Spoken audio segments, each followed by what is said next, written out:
Thank you for supporting our channel. Thank you for supporting Wizan. Please like, subscribe, comment, and hit the notification bell for any future videos. Oh, don't give me the... my back hurt, so I didn't become a pro. No, it was my mum. My mum and dad were going to divorce.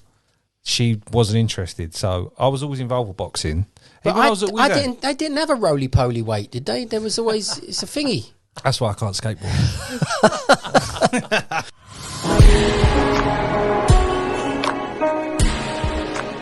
Welcome. Today's podcast, we don't know what we're going to talk about today, but in general, the subject that Jamie picked up on was, let's talk about routes, the difference between routes as cab drivers and the routes as knowledge students. Yeah. We've got Jamie Parker today and Danny the Mac, both cab drivers. Yeah. Jamie, you've been out about a year now. Yeah. And Dan, you're 5 years coming on, a little bit of a veteran now. Coming up to 6. Yes. So in general, we're just going to chitty chat and we can carry on with a little bit of boxing theme and move into this idea of routes between cab drivers and wherever. If we go dry, it doesn't matter. We just stop, I cut it. So that's what she said. That's what he said. Sorry. Jamie, welcome and thanks for coming in. I know you've been keen to come in. Just tell us, Jamie, a little bit about your journey on the knowledge to get where you're going. Yeah, so I've been out about 18 months, just under. I started on and off. I started about 2013, just after the Olympics. I had a crack at it. My dad's a cabbie, so it was almost in the bloodline to sort of... I didn't know much about London. I suppose through osmosis, I was looking at, I used to go out with my dad to pick up certain points of London with him. I enjoyed it. But yeah, applied onto it in 2015 officially, after having a crack at the 320 runs and just realised, wow, this is more than, I bit off more than I could chew. Doing it in a car primarily. Hard in in a car. Yeah, I didn't get access to a bike at that point. Did you get a bike after then? I had to go at a bike when I sort of had to go the second time around 2017, and it ended up blowing up when I was on the A2 heading towards Rochester. Oh, you were doing too many miles in and out. Was it a 125? A little 125. Wouldn't put a hat off a sausage. No. Absolutely shocking. So I used to get on the A2, and I remember one day coming over, I'd been over in the arse end of Harlesden pointing, and I was on the A2, it just blew up. I had to get it over to the hard shoulder. So that was that. Picked myself up a little smart car, I think that was like the done thing. And then really went for it in 2016 and then got out last year. So it took me the thick end of 5-6 years to get through it. Wow. Well, congratulations. Well done. Yeah, persevering and doing it, like you say. The bike from you, one piece of advice obviously would be for anybody in that sort of distance, 125 doesn't make it, does it? No, it doesn't cut it at all. So I know a lot of guys done it on bigger bikes from those sort of areas. It does work. I once drove my 125 to Deal and back again. Wasn't it Dover? Yeah. Wow. And my mum and dad were down there camping, and I've popped over. I've got no car, so I thought I'll jump on the scooter and I'll drive down there. Oh, what a regret! Deal. What a regret! Yeah, I done it. I made it, but on the way back, because once you're there. So you make it there, and it's hard, and then realise, there's no turning back now. You've got to come back anyway. Yeah. And it was really awful. I was frozen through, and then you forget to look at your fuel gauge. You don't realise that you're doing more fuel than normal, and suddenly you're in the middle of nowhere, and you realise, I've got nothing left. Should have looked at that ages ago. Yeah. Anyway, the car, if you could have done it on a bike, you think that, because my recommendation would always be a bike. Yeah, it didn't take long to realise how hard it was pulling up on double reds and bits and bobs like that. I used to go out early hours in the morning as well. I remember, I'll never forget, I was on Brick Lane. I was into the second blue book. I got it off you guys at Wizan. And I was in Brick Lane 4 in the morning, and I was looking for a couple of points off of Cheshire Street. Is it Cheshire Street? The Duke of Uke, the ukulele shop. Yeah. And this knock on the window, and it was a prostitute. She thought I was curb calling. And that's probably was. There you go. I'm not going to let that one out. Sorry. And I remember just, getting out of there, and I thought I need to change my method of attack here. So that's when I looked into the bike and went back to the car. So he was a smart car guy as well. At the end. There you go. At the end. I think I had 4 bikes nicked, so I give up. Did you? Yeah. But I was on the bike until the last, I was on it 100 years, but till the last bit. Yeah, what one did you have? Because I had a 2005, it was just like, belonged in a museum, my one. No, I don't know, it wasn't brand new, but it was alright. I went and got it from the Mercedes somewhere in Essex, because I just had enough of my bikes to get nicked. My last bike got nicked at the gym, at the Peacock, and I just had enough. And then by that time, I'd done thousands of points, and I just knew the way to get what I wanted, and I'd go out late at night in the car to finish, because I went pointing until the end. I always did it. But I wouldn't recommend starting in a car unless you have to. Well, if you want to do the optimum method, if you want to get through it as quickly as possible, then the bike is going to be the winner. Yeah. But there are downsides. But Yeah. the upside is that it's the fastest way to get around, to stop, to see stuff, to get back, and you're not stuck in traffic. No, everything. You can whiz about and it's effective. But yeah, you've got to do what you got to do to get the job done. But I would get the bike if I Yeah. Yeah. I think a lot of people now, from what I'm hearing, word on the street, is that they're doing the winter months in a car, in their wife's missus' car, and then they're doing the summer months on the bike. So they're sort of fair weather riders, if you're They're soft. Lightweights. Yeah, Lightweights. exactly. Yeah. I my little story on that one is I was living down in Worcester Park when I was doing the knowledge. I'm born and bred Mile End. This is my local area, but my brother was here, and I was living with friends in Worcester Park, and I was pointing Tottenham Lane, and I'd let it go to about 2 or 3 in the morning, and it started to snow on my Cub 90, and you realise that I've got to get to Worcester Park, and I remember getting home crying, thinking this is just, it's in you, the cold is in you, and it's just fully in your body now, and you think you might die. But yeah, awful. But I had that Crystal Palace to Crouch Hill. It was a Saturday. I had the wetsuit and everything. It was completely drenched. yeah, And you're just thinking, I've got to get back. But with the feeling when you get back and you've done it is great. I always liked, in a weird way, suffering a bit. yeah, it will do. Yeah. Because when you're sitting in a waiting room and you know you've done everything you could do, that's enough. You think there's no reason to be nervous now. I've done everything I can do. That's it. And I think that was the same thing for me. When I've done a little bit of both, I've done a bit of bike and car. I feel like I'm a fair weather knowledge student here, but at the same time, we're all putting in, we're all digging deep, we're all going for As it. long as you do it and you get the work done, Yeah. and you follow the correct procedure, it don't matter how you do it. It doesn't matter as long as you're doing the essence of what it is. We spoke about this, me and Jamie, earlier. There is lots of things that people are doing that they don't realise are not really contributing to their progress. So, for example, you said something about, I knew thousands of points. One of the mistakes a lot of people make There's a reason why, by the way. Okay, but one of the mistakes they make is that they don't realise that they've got, let's say I've got 3,000 points under my belt. They don't realise that they're bad at retorting the answer to 600 of them. So if you ask me it, that I would drop it. But even though it's part of my 3,000, I haven't got the answer to reflex with it. That's true. And then they go out and they're pointing another 150, and they don't realise that if you stopped for a second, took the 600 you're weak on and revised them and got the answers, your repertoire's increased by 600 by going nowhere. So you could be better at what you've already done. So you see a lot of people who are kind of rubbish at what they've done and keep pushing forward, and you're just rubbish at more stuff when you should be consolidating very often. And you could get through the knowledge with 3,000 points. If you was good at that 3,000, percentage wise, you're probably going to get through. You can keep I think increasing. I enjoyed going out though. Oh, I love doing that, yeah. But I remember when you taught me about pinning up. Do people still do that? No, because what they don't understand is I made the new app, the Radius app, that is pinned up for you.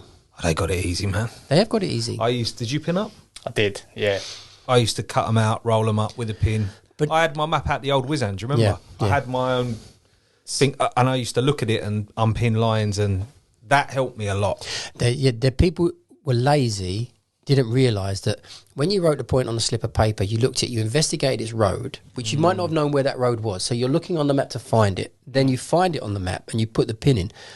Most of what you needed information-wise was already learned before you've even popped out to visit it. So then you unpin it to visit it, and it's done. You kind of did the process to absorb the points. Yeah, because I used the app to call my blue book and revise points. I revise the points every day from what I remember, call the blue book, but I never come away from the actual, I love the paper map and the pins. That worked. That's Yeah. old school, isn't it? Yeah. It is old school, yeah. That carries weight. That's still, people still do that. My dad done it that way, I believe. It was the only way to do it properly, because the other method was, which is what I think Knowledge Point encouraged people to do, was postcodes. So with the postcode, they didn't understand that. Let's say we're going to go to Harlesden. We're going to go to Harlesden and not see anything on our way. We get to Harlesden, and the points in Harlesden, they're up and down. So we still don't know which one to go first, second or third. So you're still running around thinking, what was the best order to do these in? And yet when you pinned them, it just saved you so much road time and gained the education. But people very often wanted this quick fix. Just get out, take the postcode, go and visit. It didn't work as anywhere near as well. I used to hate going out to Holston. Yeah, Oh yeah. my god! Do you go there now? No, I don't. I mean, like I was saying to you earlier, then I do head up that way now because I'm on the M1. I'm in Bedfordshire, so I'm going through Holston a little bit more than I'd like. Yeah. I'm getting jobs out there, whether it's an app job or if it's off the street. But as soon as I smell the M1, I'm going home. Lazy. 11 o'clock at night. Yeah. Harlesden, though, still gets me, still confuses me. Certain parts of it still a little bit shady, but we're not out there enough. No, I count Harlesden as being the roughest area in London. It's the area that I disliked the most in terms of the surrounding people. Bleak. Yeah, Horrible. I think I saw quite a bit of crime when I was there on the bike. So whenever you was up there, you had to be careful when you went through a few of the streets to make clever little routes. Stay on the main roads up there and don't go too intricate. But it's funny, they're on the boundaries of some nice areas as well, aren't they? Yeah, that's right. There's pockets. I've got a Queen's Park the other day, and is it Mortimer Harvest and whatnot? Yeah. You know, like you say, you stay on the oranges and lemons. Tiverton, up there is it? Tiverton, that's Yeah. right. Oakhampton, because my Six mum's more months, you ain't going to know none of that. Yeah, Dan, He's throwing all it's these- you. you You've know done what I too mean? much over the years. You've been too many punches on the head in the ring. I don't know you go. nothing anymore. Yeah. But generally, it's like I have to throw bread out my window on the way back. It's like, what way did I come out into Harlesden? I need Yeah. to dead ride back. What am I doing here? Yeah. But Oakhampton, funny you said that, Oakhampton, Tiverton. My mum and dad live down in Devon, and they live in Oakhampton. And it's only the other day I realised they're all Oh parishes yes, in Devon. they are. Yeah. Little things. Once you said, I don't know Oakhampton was, but I suddenly realised that Tiverton was. So There's and Cheriton. I don't know if you. I know Cheriton, but I don't know that standing to That's a little sequence of roads off of Queen's Park. Yes. And it's just like every day's a school day in the cab. You know, it's like bloody hell. And I rung me dad and I said, "Do you use Oakhampton Road?" And he does. He said, "I've never ever. 25 years he's been out and he's never noticed it. Unbelievable." But yeah, it's Harlesden is what it is. When you go out there, you just have to make do with what you've got. But you know that very, very few fares go to Harlesden. I don't know. I think. Yeah, you don't. I don't think I might have done one. oh right, I don't think I've had one. have you not? I've been out there about 5-6 times. So talking about, I think we've done this the other day. Have you had any fares where you've gone to the wrong place because they can't pronounce it properly? Yeah. What's yours then? So I've had a couple. I had the classic Tanner Street, and it was Cannon Street. So that got me. Just which way we going, driver? And I thought, you did say Cannon Street. She said no, Tanner Street. I said, well, I'm not too far out because London Bridge, and we can eradicate that. I can rectify that mistake. I've had a few, and I had a guy. The accent wasn't there for me. I couldn't pick it up, and he got the intercom going on. Yeah. And this road, I couldn't. Where hear was a thing. He wanted New Kings Road, but he sounded like he said New Kent Road. All right. I'm crossing the river and blah blah blah. Not bad. Yeah, so you do get them. You do get them. You just They want are to make good. sure you listen before you set off. You had any, Dan? I don't think so. No? No. I'm trying to think of one. I don't think so. I've had a few, but I've just remembered another one that I had. So I'm going south over London Bridge, and he wants Southwark Street. So, okay. So it's obvious which Southwark Street. So we go Southwark Street. I go over the bridge. I turn right Southwark Street. I say, where do you want? He went, Southwark Street. I said, yeah, we're in Southwark Street. What is the number? Or what? He said, this ain't Southwark Street. I said, where? I'm confused then. Where do you want? I want Southwark Street, near Trafalgar Square. Suffolk. Oh. Yeah, got you. It's like, oh dear. So the confusion comes when we know something very, very nearby. And I think I had a friend say to once, he was in Putney and he got Oxford Street. So Oxford Road. he goes to Oxford Road and the driver's knew that one, thing. Disraeli Road. So yeah, Good you man. can confuse some simple ones because you're. I had one mispronunciation with a guy, which was a big argument. We was in Crouch End Broadway and he wants Wolseley Lane. Wolseley Lane. There's a Wolseley right on it, right? And I said, Wolseley Lane. I said, okay, I know I'm on it. I know. He said, every cab driver knows Wolseley Lane. Every cab driver's gone bananas. I said, well, where is it? Go up here, go up here. Start driving. We turn right. He said, turn right here, turn right here. And set me down here. I said, is that it? And he said, yeah, Wolseley Lane. I said, this is Hornsey Lane. Hornsey Lane, not Wolseley Lane. If you didn't have a speech impediment, I'd understand that you meant Hornsey Lane. Yes, every cab driver does know Hornsey Lane. Yeah. But Wolseley Lane, I don't know. Easy mistaker to make her. I mean, I've heard stories coming down through the knowledge and taxi drivers that there was one that really made me giggle, and it was an American guy went up to a cab and said, well, he ended up in Tutankhamun is the long and short of it. He ended up in Tutankhamun, and he actually said to the driver in his American accent, Tutankhamun exhibition, which was actually at the Victoria and Albert, maybe? no, it was at the British Museum at the time. Okay. So he's ended up in Tutankhamun, but he actually asked for the Tutankhamun exhibition. Or the other one, the guy ended up in Croydon, and he actually asked for the John Bell and Croydon on Wigmore Street. From where? wherever, I don't know, but he ended up in Croydon. Oh God. You do hear some absolute corkers. Yeah, well, you can't make them up. No, But it's now just a job. I just make sure that I've Yeah. heard them right, and then I'll set off, and then I tell you what, I've had a lot, and it drives me mad. And it's usually Americans. Can I get the corner of Blackfriars and Nicholson? Yeah, How long we been in Manhattan for? yeah. De Beauvoir Village. Where's that? village. I just asked for a postcode in the end because they start throwing them at you, and you just think, Well, that brings us on to that fact about people are starting to ask postcodes, aren't they? They're a lot more postcode orientated yeah, I think because of sat nav and yeah, apps. they don't know. Probably we know what we do know. Yeah, well, you asked me, I wouldn't have a clue. I mean, I I think he used to do the postcodes, didn't he, Harvey? asked the postcode. Yeah. Postcode lottery. Did he really? Yeah. Just ask the postcodes. Yeah, I wouldn't have a it was. clue. I think it was for one question. It wasn't a whole appearance. He would ask you. He'd fire like I think 6 at you or something, or maybe more. Of the same point or of postcodes? No, he would say to you, Where are they? yeah. So he would say like NW8, there somewhere. St John's Wood, Yeah, SE17. Oh, like Camberwell. Woolworth. Yeah, Ah, right. that's SE5 though.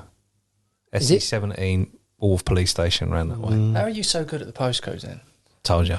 There's only one postcode. If I hit him with another one, he wouldn't have a clue. 15 years as a points collector. N8. Hornsey. Mm-hmm. Bam. Bam. I'm so happy I got that. You killed it. You killed it. Oh, dear. Wow. That's one for the CV. Dan. Yeah, one for you then, Jamie. NW2. NW2. Kensal Rise. Finchley, innit? Is it D. Finchley. I think it's Finchley. Big fat D. I think East Finchley Station's NW2. I'm not sure, but I ain't guaranteeing it, so we can Nah, check it. I wouldn't know. We'll be fact checked. Don't worry. We get fact I checked. get them in the cab and I just say, just chuck us a street or a postcode. And Streets. then they throw their phone through the petition. So Yeah. you call Do the you call them address. sir or mum? I do. I call everyone Do Sir you? and Mum. Yeah, yeah. Amazing, isn't it? I've kept that. Yeah. So, Yeah, I'm with you on that one. I think as soon as you come out of the knowledge, it's almost like a mark of respect with your customers. yeah. Talking about postcodes.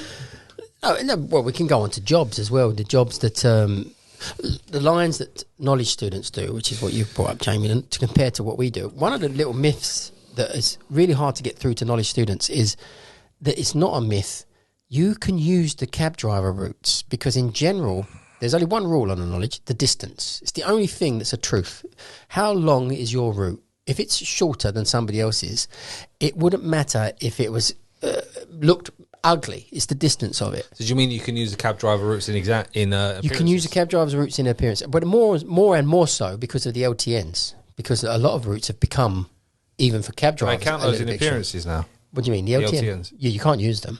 Okay. So you would go. I mean, a lot of Hackney, any clever route in Hackney has disappeared. You get us on the biggest road you can, and you go a long way up to turn a long way left. Queensbridge Road, Dalston Lane. It's almost top to bottom to get across. You can't do pretty So do much. the anything. students not believe you can use them, a lot of them? No, they just think that you can't.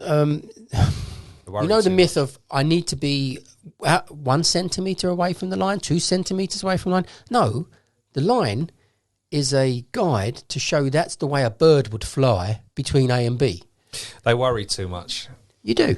I remember you said, it was when I was struggling at the start, just start calling. And then it starts coming out. Yes. And then when you get from A to B, and it's half good, or you can just get there in a reasonable amount of time, that's fine. But then I think as students, I've done it at points, you just overdo it. And you worry about what's going to happen in appearance. They do. much. They worry too much. But I think you're perfectly right. Just A to B, them cab driver lines are fine. I think it's more confidence in how you deliver it. Dan, I think this brings us up to the fact of at what level should you be doing that. So this goes back to one of my sporting metaphors again. You could get on the green as the player that you are with 3 shots. The best player in the world could get on the green with 1. You're not the best player in the world, so don't try and overhit the ball to be on the 1. You play the 3 shots exactly like you should do. So the routes as a beginner, you play it safe, you get a solid route, Yeah. you know it works, you know it makes sense, and then you can look at the map, see if you can come up with something wonderful and clever and artistic, and if you're able to fluently name those roads and you're able to cope with the fear and the nerves, then by all means, call it an appearance if you want to.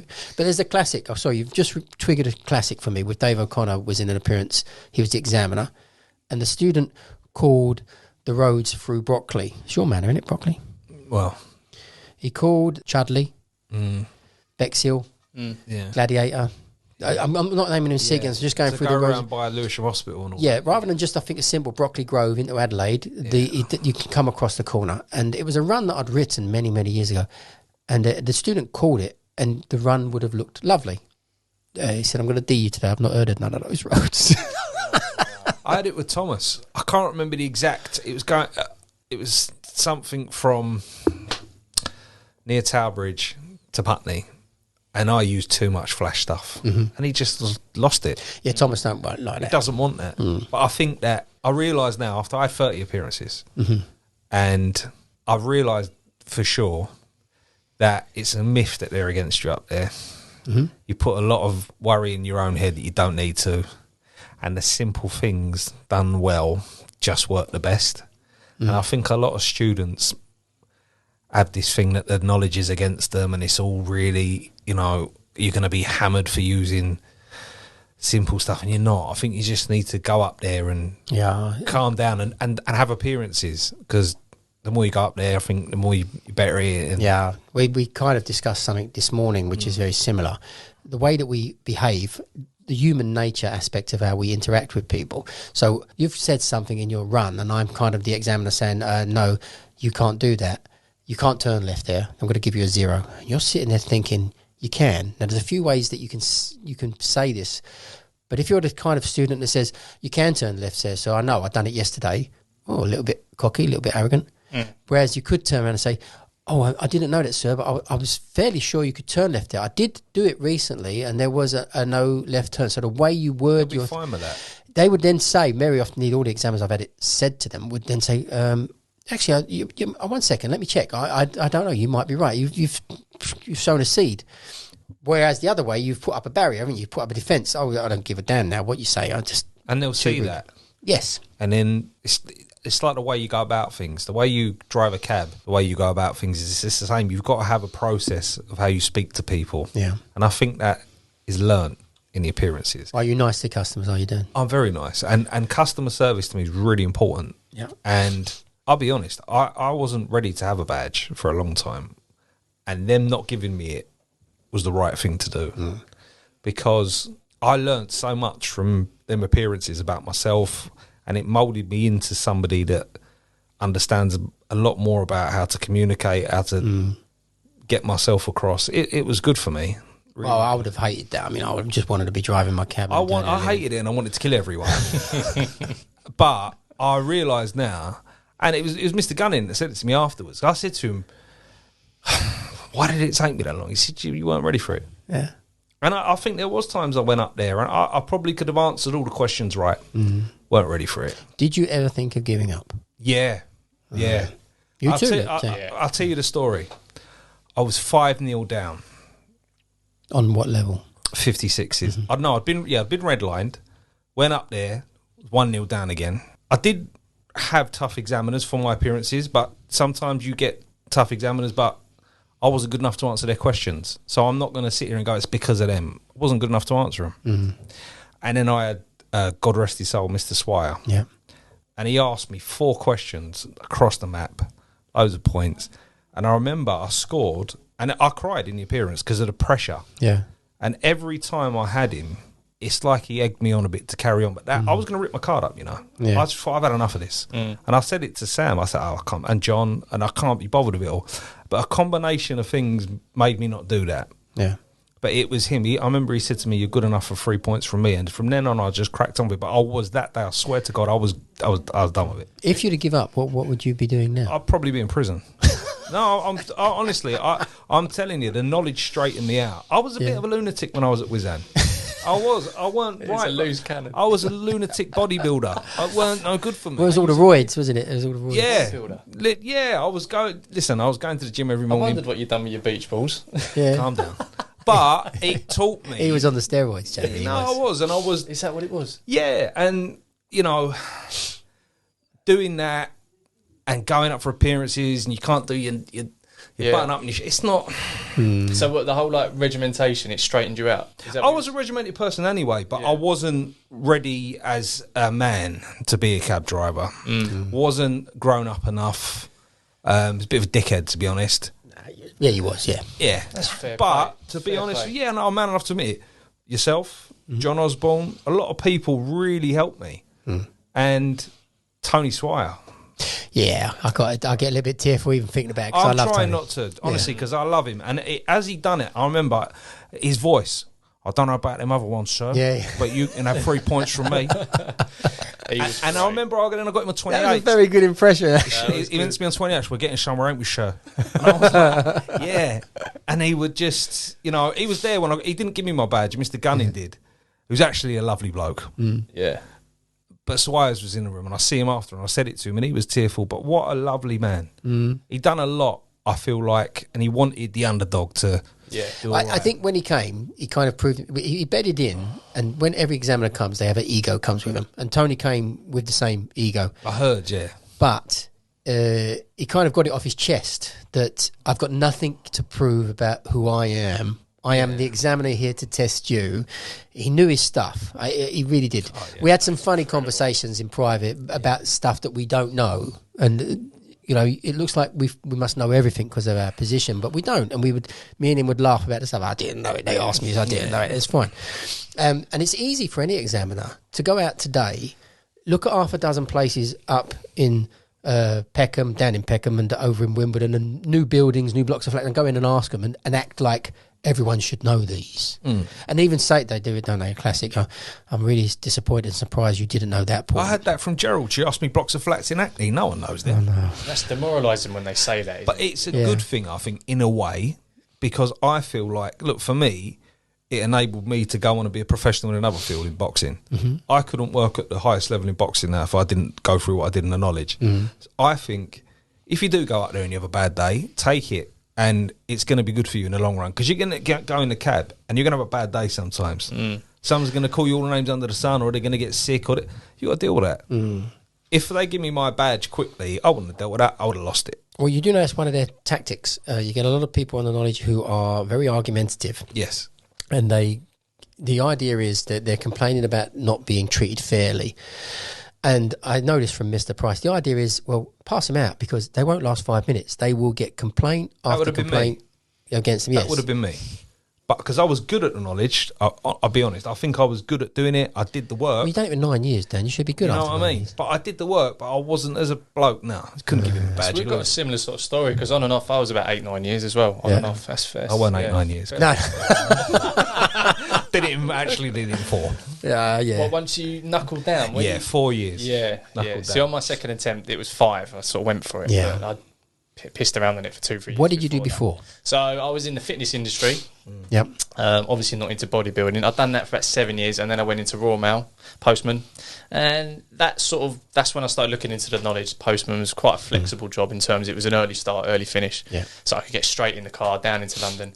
Found the congestion charge difficult because that pinches you when you're paying 12. Not now, but back then 12, 15 quid just to get in town and do it. I think now it's 16, isn't it? I don't know. Plus, it depends on your motor, though. Yeah, it does. If you're not U-lease thingy, I did pay it recently, and I paid 16 plus the fact. I had to write up with my wife because we was on Turkish time in my head, and we drove up to London an hour too early, and so we drove in, and not only that, we reached Lincoln's Inn Fields. I'm going to park so we can go around and watch the Christmas lights.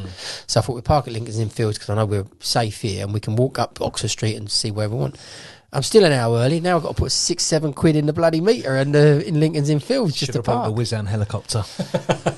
I've got a funny story about Bishops Avenue. You just jogged me memory. Go ahead. On my very first 56, I didn't know him at the time, but Mr. Patel called me in, and he's roughed me up a few times, Mr. Patel. But it was funny because at the end of the knowledge, I realised it was all a character test. Yeah. But he was great in the end. Very first question: where's Bishops Avenue? So I said, that's Spaniards Road, sir. Couldn't think of the time. Is it Alma Road at the top? Yeah. Anyway, and he said, no.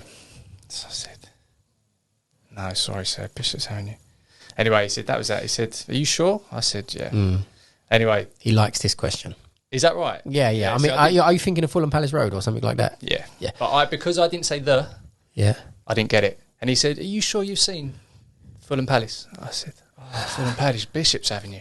Not the Bishops Avenue, Mr. Parker. I suggest you go and rectify that. And I remember coming out and giving it to the point collectors, and they said, that's a bit harsh. Yeah.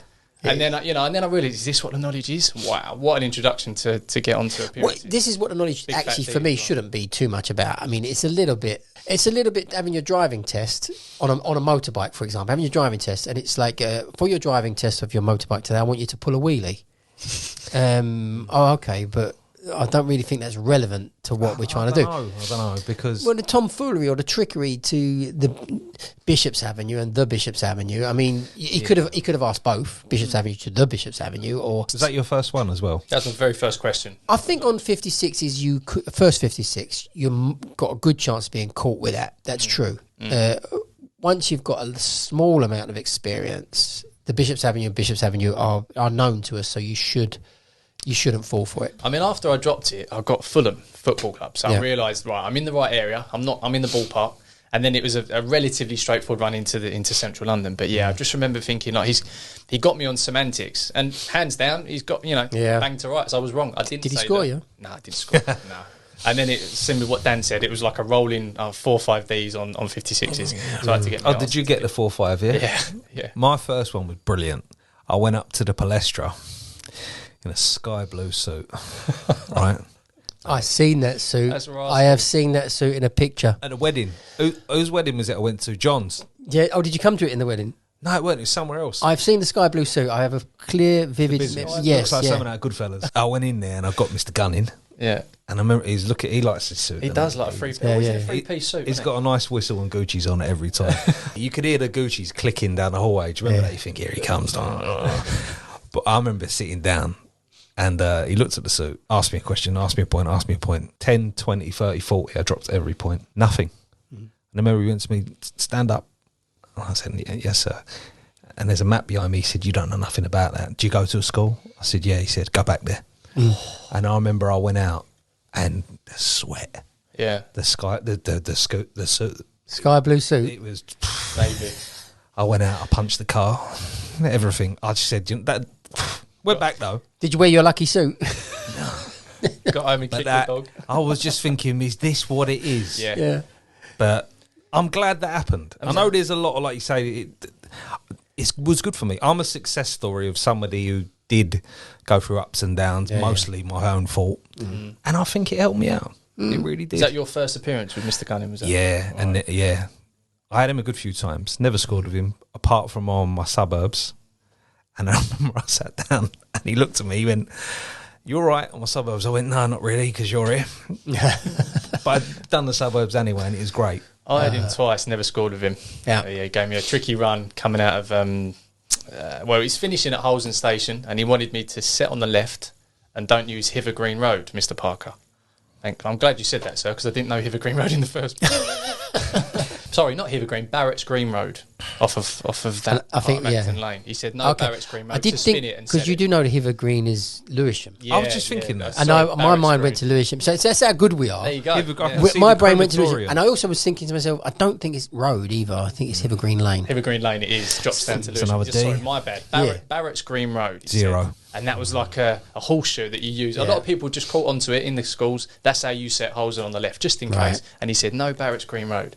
And I was like, I don't know that anyway. So, yeah, that's cool. Yeah, exactly. So that, and at the end, it was just keep going, Mr. Parker. That was like on 28. Yeah. But I tell you what, I see him in the cab about 6 months ago. I was getting my car washed. Is it Sherbet down at Lambeth Way off of Hercules Road? Yeah, next to Fitzroy Lodge. That's a good man. Anyway, and I just come out and he was behind me getting his cab washed, and we had a chat. I said, "Yeah, I did." I said, You "How are yourself? you, sir?" No, You're lying. and he recognised me. And he said, "How are you?" I said, "Yeah." And he said, "How are you finding it?" I said, "Yeah." I said, "Your questions," I said, "as hard as they were, they do come in handy on the knowledge because I've learnt things that you just sort of at the time I felt were unnecessary." Anyway, that was it. We had a chat and. Did you still see him as an examiner when you? No, I didn't. It's different, isn't it? It is weird because we was boasting jeans and whatnot. Yeah. Anyway, as you got, I said, "Don't forget your false right out of here, sir." And he went, I saw McDowell on my first day in the cab. I saw McDowell in the petrol station on Bayswater Road, and he looked at me, and I looked at him. I said, "Morning, sir." He went, "You don't call me sir now." I said, "Oh, it's my first day." He said, "What question did you? Where did you go?" And it was like literally a few streets. He went, "Good, weren't Heathrow, so you done all right." And you just see them as normal people then. Yeah. Have you bumped into any other examiners other than McDowell? No. You can see Gunning a lot, he works. But I got to know him a little bit after the knowledge. Lovely bloke. And, you just realise and look back at the times where you'd sit there with a fear of God when they're walking down the corridor, which you actually, I don't think, should have, but will naturally. Yeah. But I do definitely realise that a lot of it that you worry about, it's in your head. Yes, it is, a lot of it is. It's a bit like boxing. Fighters overthink the fights. I think the fights are probably 10% physical, 90% mental. All right. And you see fighters worrying about things and then they can't perform under pressure, a bit like the knowledge. And I think if you can just find a way to take that pressure off and listen to the advice you're given, you do a lot better. Or just have 30 appearances like me. Wow. Yeah. Getting there is the ideal. I mean, my mantra to people, and I've said it a few times in the videos, is you have just two goals. One is to succeed, finish the knowledge. Don't start this and not finish. That's your first goal. You did that. Yeah.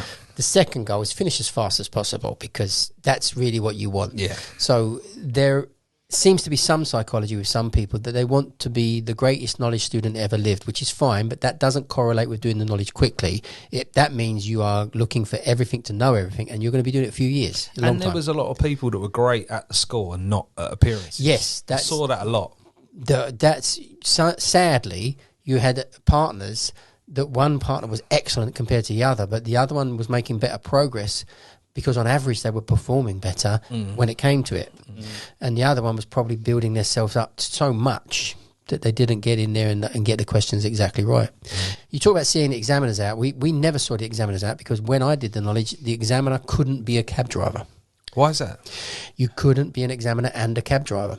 You couldn't hold both at the same time. It was a new... I think about 2000 it might have come in. I'm not exactly sure on the year, but you couldn't be both. So you was an examiner, and if you wanted to be a cab driver, you had to leave. Harvey. Sorry, I was listening to you. I saw Harvey on Tottenham Court Road. Recently?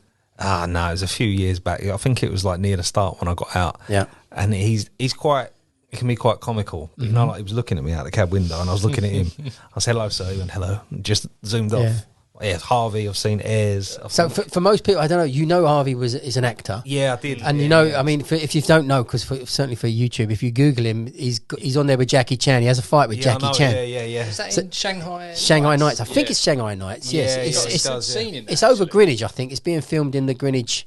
And there's another film he's in that's black and white. He's in loads of it. I can't remember what it's but the fight with Jackie Chan, what a legend to say that. I beat up Jackie Chan.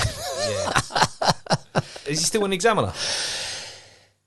No comment. Oh, really? Yeah. So we're going to have him on the show, I think, when we know more. But no, he's not. No. I enjoyed my appearances with Harvey. Yeah. He was good. Did you get any multi-drop questions with him? I had a few. No, not that I can think of, no. He got me, my last question on the knowledge was a multi-drop with him, and it got me an A. So I finished the knowledge with an A, which I was nice, beside myself with. And it was the Dorchester onto the Connaught. And I remember he didn't even look at his map. And I remember, because I don't know about you, what did you do when you called? Did you sort of look down or did you close your eyes? I was sort of one of those that used to sit and close my eyes. Out. Yeah. Yeah, that's it. I don't know. Medical assistance. And I looked up at him and he's going like that. He's going, yeah. So he's sort of, he knows what he wants to do, what he wants me to do. And he said, at the end, he said, yeah, you would do that, wouldn't you? That's the best way around it. And it was just, I just thought, that's admirable. He had some of the best qualities as an examiner that people should have. And it was one of my points. I'm asking you something, and I know what I think the best route is because I've planned it. So I'm cheating. I'm the examiner. I'm asking you something that I've had the chance to look at the map and come up with my best idea. And generally, a lot of this came out of the fact that the examiner had worked last night, done the job, not thought that they'd done it very well, looked at the map, thought, oh, interesting, could have done this, come up with a better version. But then this is where the examiner goes right and wrong. I'll hear the answer what I think is my 10, because I've looked at it as an intricate 10 on the table. And then they seem to go from 10 to 0. You don't do my 10 as a 0. But it can't be that drastic. It cannot be. So you've come up with something that's got to be reasonable. And it's that scope to understand that you're somewhere between 6 and 10 with most of our routes. There's something, like when them arguments come up, I've always found it strange that appearances are not recorded. We spoke about this yesterday, funny enough. Because how can there be an adjudication after the event that's actually fair? Because it's your word against them. Mm-hmm. And I'm sure there's many decisions that have been overturned that were incorrect. But it's a thing where I feel like that should happen. And I think it's going to happen. VAR.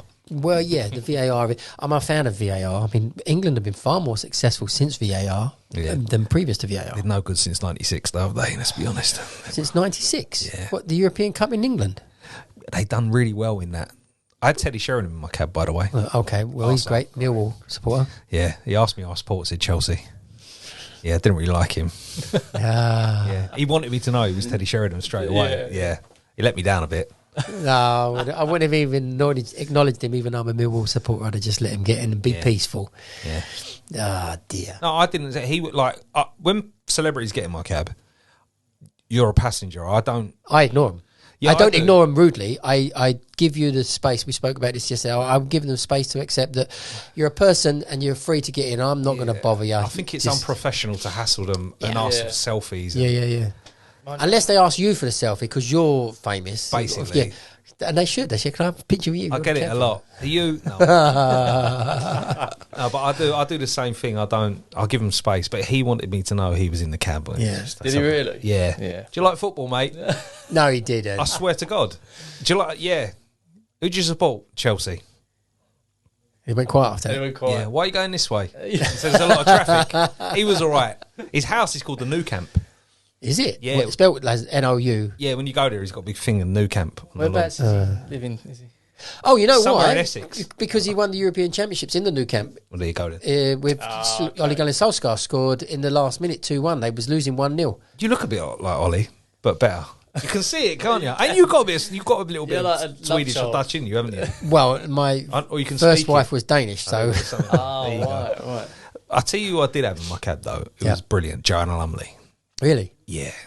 And I saw her on Charing Cross Road, and I spun around, picked her up, She wasn't even waving a cab. He just spun around. and she got in. She knew that I knew, I guess, and we had a conversation, but I never at all said, "I know you're Joanna Lumley," but she was lovely. She was so Bit old nice. for you, though, Dan, isn't she? Was that like a hostage situation, Dan? Or was... Yeah. Don't know what you're talking about.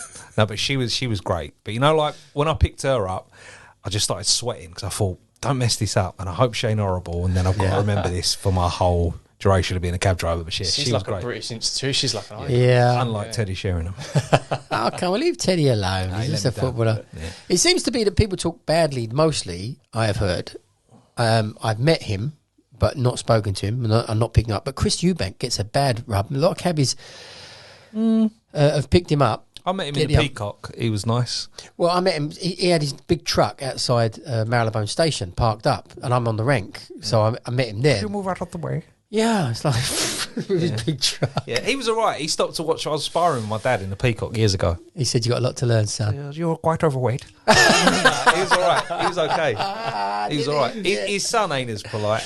Yeah. No, you but, sure? Yeah, Chris Eubanks. I remember Swire did say to me, because I was quite muscular, "You work out, sir?" And I said, "He said, you like any other sports?" I said, "Yeah, I liked when I was younger boxing and jiu-jitsu, a bit of karate."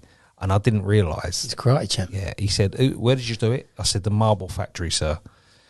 He said, "Camberwell Road?" "Yeah." "George Andrews?" And I was like, "Yeah." He knew everything. And I was looking at him, he went, "Do you know this? Do you know that?"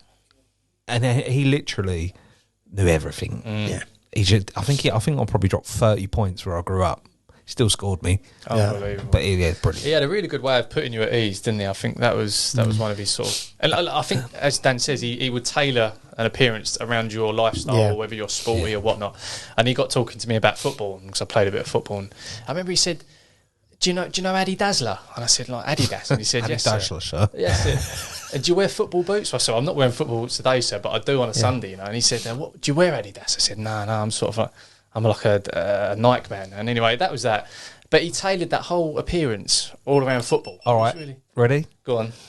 He asked me these 2 points, and I still can't remember what they are. Manchester United office in London. Yeah, Stratton Street. Wanker. Sheffield United office in London.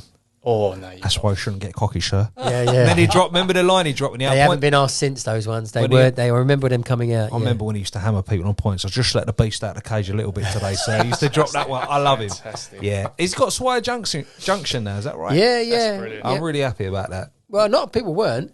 We done. Who not? Who wasn't? I always judge the dislikes on the videos. It's quite funny. How can they not like that, though? There's one person who pretty much dislikes every video. So you get this one dislike, you get Cycling my 100 dislikes, and then the one dislike coming along. And on that one, on Swire Junction, I think there was like 4 or 5 dislikes. So you had to take the time to think, I don't like this so much that I'm actually going to give some feedback that I don't like it. It's us. We can name any junction we like. It's not for the public. We are conveying something. And to be honest with you, some junctions should be named by us to make the navigation of it easier, because you go into it and it's, for example, a lot of people still think Harrow Road Circus, they try and split it all up and say, oh, roundabout 1, roundabout 2, roundabout 3. Now, just the whole thing is Harrow Road Circus, then it kills it. It's great. You go into that area, one roundabout, and you come out. It's easy to call. So naming some of these places, and the King William Street bit is kind of like that, because where does one road end and touch? You start to get into the detail. Just say into the junction and out of the junction. It becomes easier for us.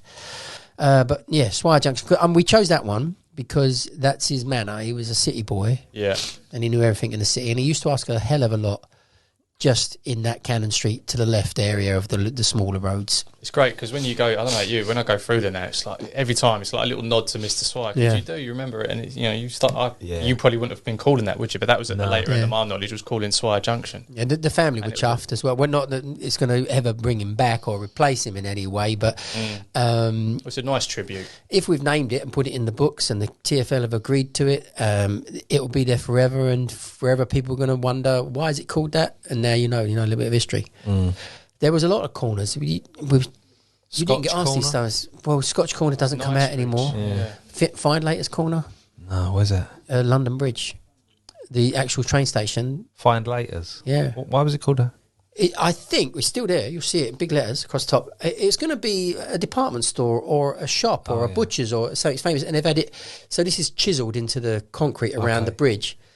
Tivoli Corner was common. Princey Street, there was loads of stuff that we used to get asked that you can't get asked now, and I quite liked they were easy to remember because they were kind of semi-interesting, semi-ridiculous. And livery hall. I like livery halls. They were a bit of a thingy for me. Even there, you have to sort of. Yeah, I wasn't great at those. No. Embassies. Not so bad. But the livery halls used to get me. Yeah. I found with the whole pointing, it was a case of, I sort of quite like my history, so I'd always try and, if I was pointing in a certain area, whether I used to get out and do it on foot in the city, just to sort of, in the summer, just to make grab a cup, grab a beer and walk around. And you like the history, yeah? Yeah. No, he liked the beer, basically. You know what I mean? But I would make the points, try and pick up a few points that I'd seen in history books and just try and make it a little bit interesting, because it is generally, if you're not enjoying it, it's laborious. 2 cherubs on a phone? Yeah, that's Temple Place. Give you that one. Yeah, there's another thing. There's the bulldog. There's a bulldog on there. Zippo, is it the Nazi dog? Gyro. Well, how you want to say it is because it's CIRO. So gyro and Cyro, I don't know what the correct Terrace, pronunciation for that is. And you actually see it. 2 miles eating cheese. There's a great one.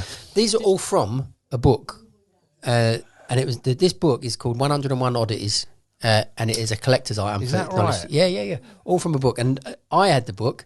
Mr. Wilkin got the book. Is he still an examiner? Yes, but he can't ask any of these anymore. Why? Because, well, the mini St Paul's Cathedral?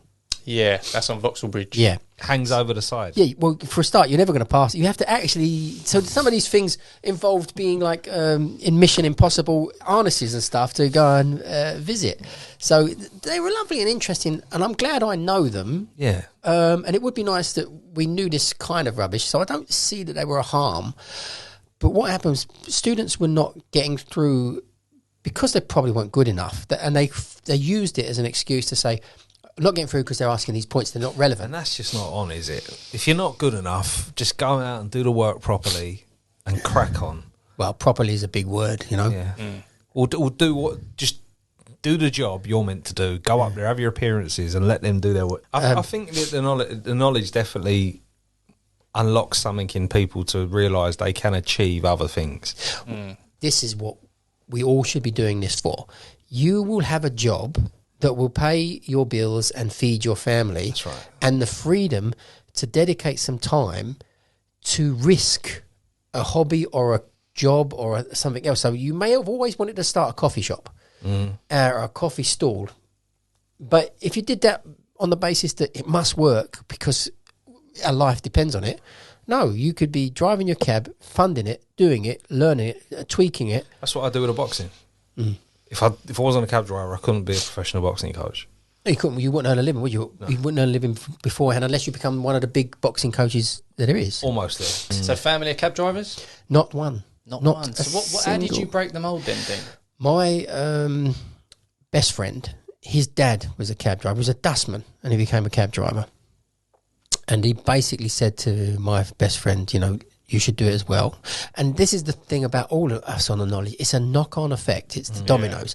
And he persuaded him. And my friend said to me, we was working Covent Garden at the time.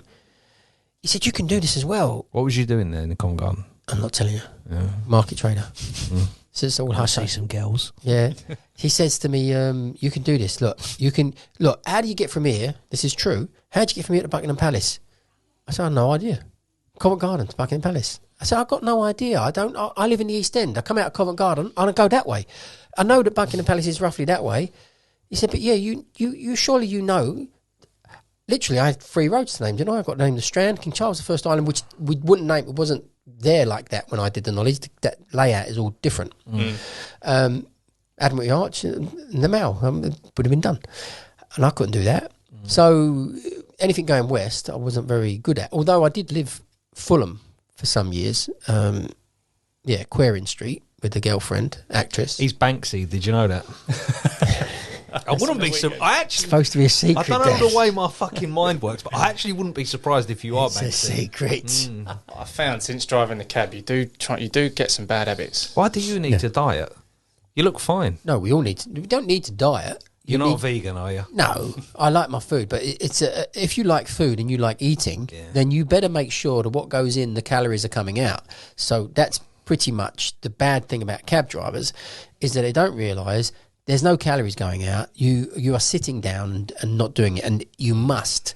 So my tip at my age is just try to put in as many steps as possible a day, because you 10,000 steps is easy. 20,000 steps is you're going to lose weight. 10,000 steps you can eat well and maintain it. But these for us, is that what it is? Well, it's kind of, but it's been refilled. That's tap water now. The comedian drank it yesterday. You like him, didn't you? I can't stop talking about him. I'll leave if you want. No, I thought it was wonderful, and it's coincidence. My mate Aaron. You're on. Aaron, really, really, really good guy. Why is it a coincidence? You look very much like him. I don't really follow him, to be honest. I've seen a couple of videos here and there, but I've seen the beard though. Yeah, he's. I've got a better beard. I don't know.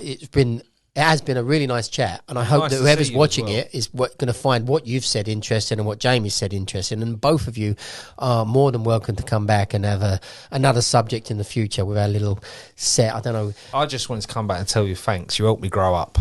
Oh, Dan. Yeah. You're a man now. No, I think so. Oh, I don't know. But no, I...